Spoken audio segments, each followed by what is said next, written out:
Namaskar kids, I am Partho Ghosh from the Vedic IQ.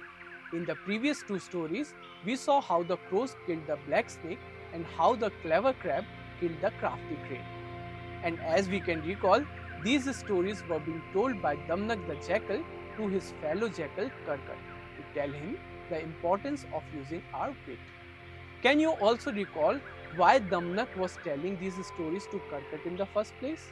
Because he was jealous of the strong bond between Pinglak the Lion King and Sanjeevak the bull.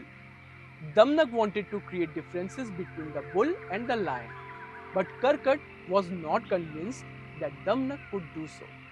Then, through these stories, Damnak told Karkat that being clever is important. By using our wit, we can overcome any hurdle. Continuing with the same moral, Damnak also told the story of the cunning rabbit and the witless lion, which we are going to learn today. Once upon a time, in a jungle ruled by a mighty lion Bhasurak, all the animals lived in fear of becoming his next meal. The lion would hunt deer, boars, rabbits, bisons, and more, but he was never satisfied with his kills. The poor animals were terrified, and they gathered one day in a delegation to address the lion. They pleaded, Lord Bhasurak, why do you have to kill so many of us every day when you need only one for your meal? Let us make a pact. We will send you an animal every day, sparing you the trouble of hunting, and we get to save our lives. The lion considered their proposal and replied, You are right. The duty of a king is to rule, not to destroy. I agree with your plan, but remember, if you fail to send an animal, I will not spare any of you. With this agreement in place, the animals started appearing before the lion one by one every day to be the lion's next meal. One day, it was the turn of a clever rabbit. As the rabbit set out on his journey to the lion's den, he came across a big well. Seeing the well, a brilliant idea sprang into the mind of the rabbit. As the rabbit reached the lion's den, Bhasurak was hungry and angry, ready to kill all the animals for being late. But the quick-witted rabbit came up with a clever plan to save his life.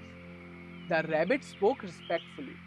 Great Lord, I apologize for being late, but it wasn't my fault or anyone else's. You see, a gigantic lion appeared and claimed that this jungle belonged to him. He demanded that all animals must obey him and pay him homage.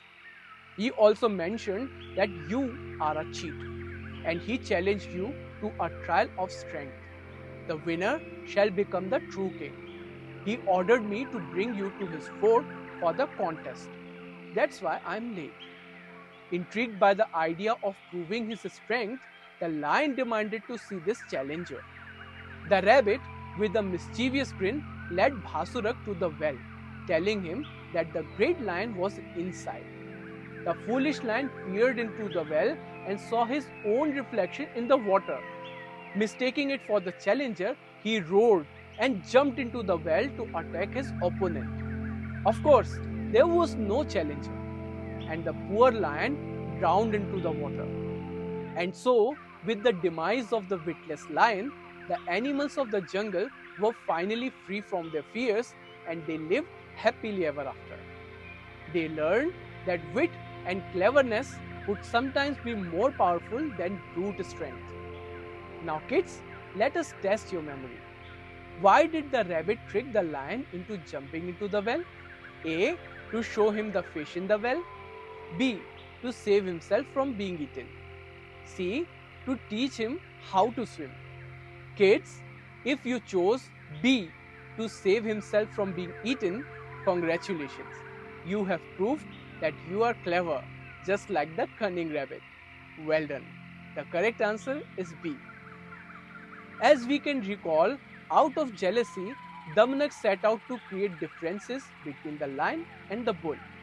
One day, when Pinglak was alone, Damnak visited him and bowed respectfully. We haven't seen you for a long time, said Pinglak. Damnak said, My lord, I don't think I'm needed anymore. Yet, when your rule is breaking up, I thought I should inform you. The elders have always said that even without asking, one should offer good advice to him whom you want to protect from indignity. The lion replied, "Whatever you want to say it without hesitation." Gathering courage, Damanak said, "My lord, Sanjeevak wants to harm you. Taking me into confidence, he once told me that he would kill you, become the king, and make me a minister.